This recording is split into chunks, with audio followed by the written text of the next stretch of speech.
মুম্বাইয়ের একটা নিউজ হান্টে আমি পড়েছিলাম, একটা নিউজ হান্টের একটা ক্লিপ পড়েছিলাম।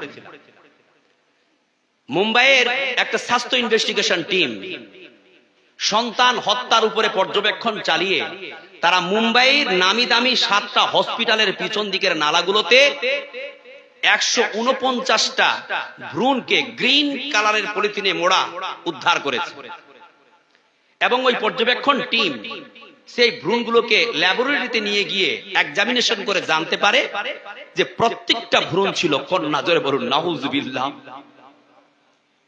আমি প্রশ্ন করতে চাই আমার ভাইয়েরা, ওই 149টা মেয়ে কি অপরাধ করেছিল যে তাকে মায়ের গর্ভেই মেরে দেওয়া হলো?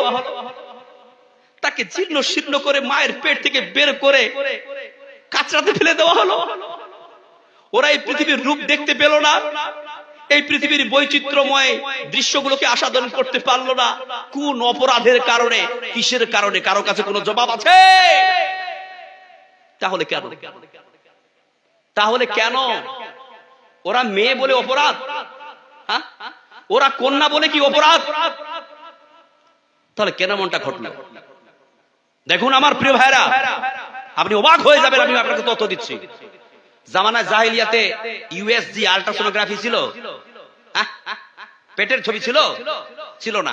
তাই তারা জানতে পারতো না গর্ভের সন্তানটা ছেলে না মেয়ে। জন্মের অপেক্ষা করত। জন্মের পর যখন জানতে পারতো এটা তো মেয়ে, তখন তারা কোনো কৌশলে মেরে দিত। কিন্তু এখন বিজ্ঞান আপ টু ডেট হয়েছে, বিজ্ঞান ডেভেলপ করেছে। এখন কিন্তু আর জন্মের অপেক্ষা করতে হয় না, গর্ভের মধ্যেই জানতে পারা যায় যে গর্ভের সন্তানটা ছেলে না মেয়ে, তাই না? এখন আপনার ঘরে 2টো মেয়ে পরপর চলে এসেছে, 3টা মেয়ে আপনার ঘরে চলে এসেছে। এবার আপনি বাচ্চা নিয়েছেন ছেলের আশায়। এবার মনে মনে ভাবছেন, আল্লাহ এটাও যদি মেয়ে হয় তাহলে করবোটা কি? বোঝা। ওই আগের কথা, মেয়েরা কি বোঝা? রহমত। কিন্তু আমরা কি মনে করতেছি? বোঝা। ডক্টর সাহেব পরীক্ষা করুন না, দেখতে পাচ্ছেন না আমাদের এই হসপিটাল আর নার্সিং এর বোর্ডে কি লেখা আছে? Fetal diagnosis is a punishable offence. এখানে ভ্রূণ নির্ণয় করা আইনত দণ্ডনীয় অপরাধ। আর আপনি আমাকে ভ্রূণ নির্ণয় করতে বলছেন? রাখুন। কত? 50,000 টাকা। ডক্টর সাহেব 50,000 টাকা রাখুন, কোন রকম করে পেটের ছবিটা করে আমাকে জানিয়ে দিন। আছে না নাই? আইন তো আইনের জায়গায়। অসংখ্য যদি না থাকে তাহলে ওই মুম্বাইয়ের নিউজ হান্ডের খবরটা কোথায় গেল? মুম্বাইয়ের হসপিটালের ওই দেওয়ালটিতে লেখা নাই fetal diagnosis is a punishable offence, লেখা আছে না নাই? তাহলে ওরা কি করে জানতে পারলো যে গর্ভের সন্তানটা মেয়ে? আর যদি জানতেই না পারলো, যদি এমনিতেও হত্যা করে থাকে, তার টোটালটা মেয়ে হলো কেন? কেন এমাজিন? ভাবুন। আসলে এটা প্ল্যান করে করা হয়েছে, এটা গ্যামিং করে করা হয়েছে। আজই আল্লাহর জমিনে এমন কিছু হতভাগা গার্জিয়ান আছে, এমন কিছু হতভাগা পিতা মাতা আছে যারা মেয়েকে বোঝা মনে করে ওই মেয়েটাকে গর্ভের সন্তান থেকে নষ্ট করে, গর্ভ থেকে নষ্ট করে দেয়।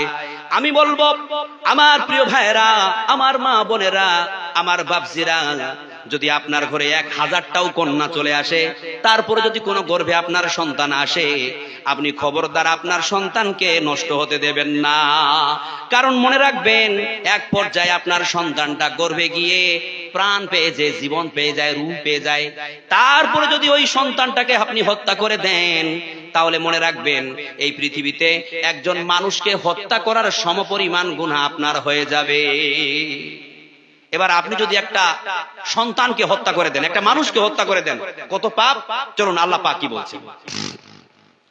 রব্বুল আলামিন বলেন, যদি পৃথিবীর কোন মানুষ কোন মানুষের জীবন বাঁচায়, তাহলে সে যেন পুরো মানব জাতিটাকে বাঁচালো। পৃথিবীর কোন মানুষ যদি কোন মানুষের জীবন নাই, তাহলে সে যেন পুরো মানব জাতিটাকে ধ্বংস করে দিল। জোরে বলুন নাউজুবিল্লাহ। তার মানে আমার প্রিয় ভাইয়েরা, আপনারা যদি আপনার গর্ভের সন্তানকে নষ্ট করেন, আমার মা, আমার বোন, আমি আপনাকে অনুরোধ করে বলি, আপনার গর্ভে যদি সন্তান চলে আসে আর আপনার স্বামী যদি আপনাকে নষ্ট করার জন্য ফোর্স করে, আপনি বলবেন আমার গর্ভ, আমার সন্তান, আমি জন্ম দেব, তুমি দেখো কি করে ঠেকাতে পারো। স্বামীর কথা মানবেন না। আমি জন্ম দেব, আমি আমার মেয়েকে জন্ম দেব।